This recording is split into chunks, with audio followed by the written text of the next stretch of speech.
Right, now next up was Kelly Smith. She is the County Council officer with regards to education. Now she made a presentation. She talked about a school of in excess of 400 pupils, which didn't fit that well really in our community, in that most of our schools are around 200 or so primary schools. They're small, like little village schools, aren't they? And you know, it's what perhaps we've been used to. So not sure that the justification of the size. I think if I look at the local plan of 2019, they're talking about provision of 630 primary school spaces in early years provision. So you do have the early years provision in amongst that. And as you know, childcare and all the rest of it, the government is sort of saying that it's going to give you a lot more hours at a lot younger age, etc. So perhaps it's part of that, we'll see. So here's Kelly, have a listen, and I think we do have follow-up questions for her as well. Next, we have Kelly from Suffolk County Council Education Department. Can everybody hear me? No. Brilliant. I know it's a daft question to ask, because if you can't hear me, then obviously you're not going to have speaking. Oh, thank you. I think we're trying to close some doors, so apologies. I know you're struggling to hear. I am Kelly Smith. I am from the Schools Infrastructure team at Suffolk County Council. So along with a team of people at Suffolk County Council, we are responsible for making sure there are sufficient school places across the whole of the County Council. We've obviously been working in close partnership with our colleagues at East Suffolk around the amount of housing growth within the county and the amount of school places that we might need to create in response to that housing growth. So across North Felixstowe, I think as James explained in the beginning, there's going to be approximately 2,000 extra homes that have been proposed, and we need to make sure that we have sufficient school places to accommodate that, and that will include the Cllr Place development. So across the whole of this area, we will be looking to provide 2 new primary schools, one that we had already planned in response to Cllr Place, and some expansion of the secondary school site. When we're considering what school places are needed, we obviously have to calculate the number of pupils arising from that housing development, and there are specific formulas that we use based on the typical amount of young people that are generated from a new housing development.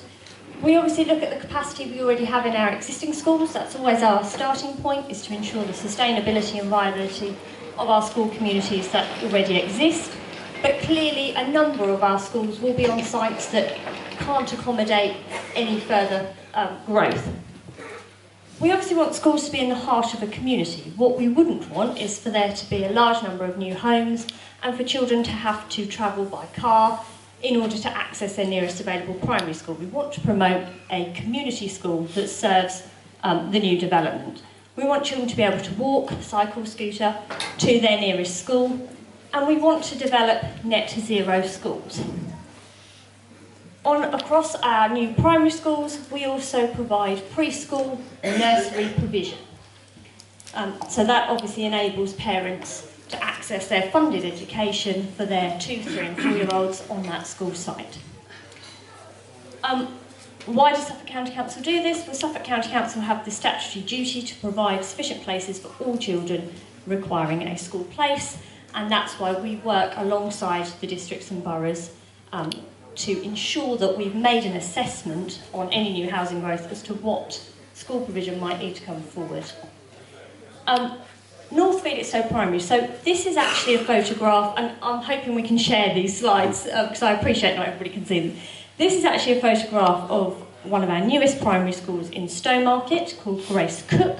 And the reason I've put that up is because in a moment I'm going to talk to you about the new primary school on the Persimmon development.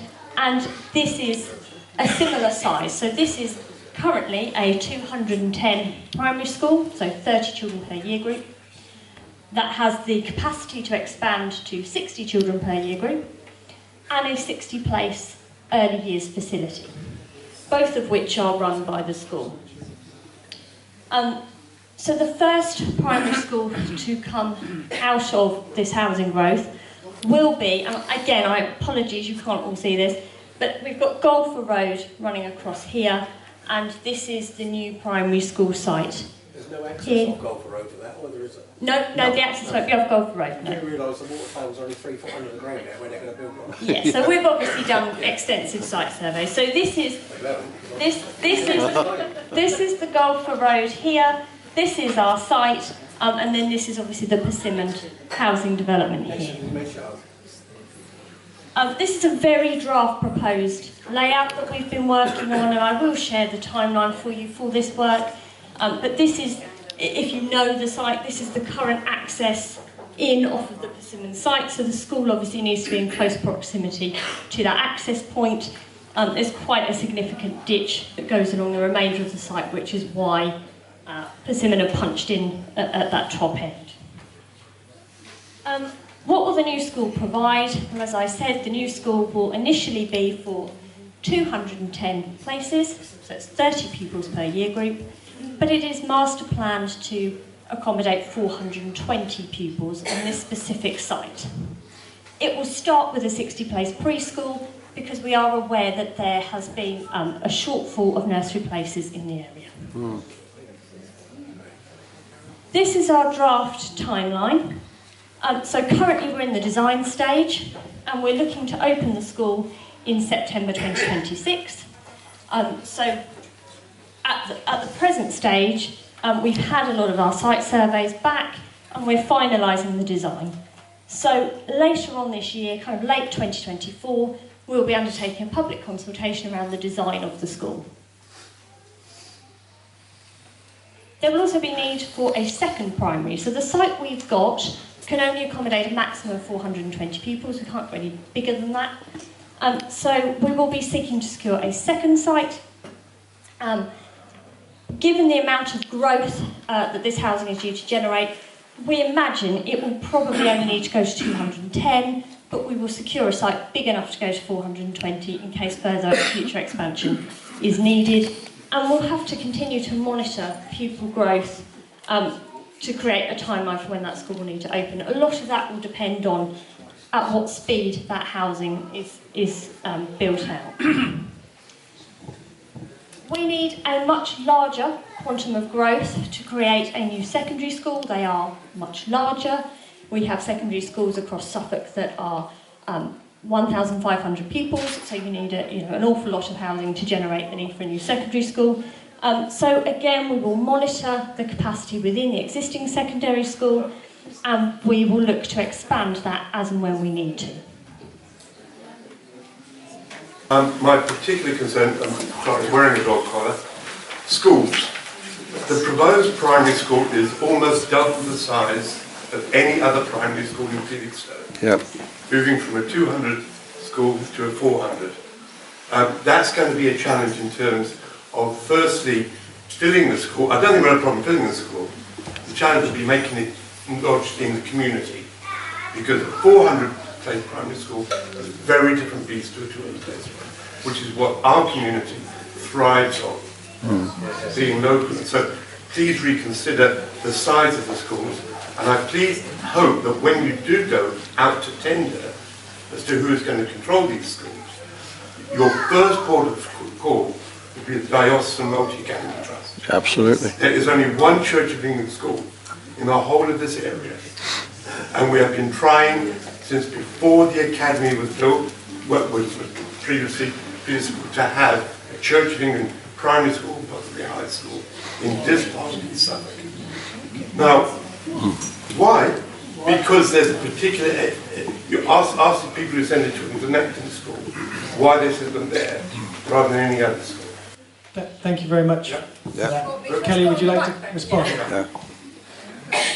So I appreciate you're stood close by me, but people at the back might not hear my response. So if I take your first point around the sizing of the school, so 210 is now moving to be a much smaller primary school, and for viability reasons, Academy Trust, when they bid for schools, prefer them to be larger.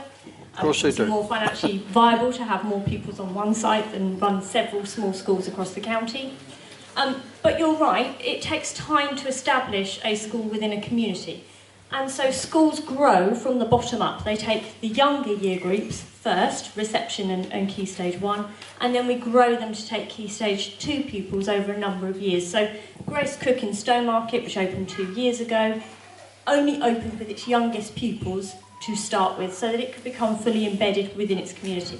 Your second point around who runs the school. So there has to be an open and transparent process in order to do that. It's called a presumption process, and any academy trust is obviously welcome to bid for that school, and we will be seeking an academy provider later in the year, and we would certainly welcome every academy trust to put their hat in the ring.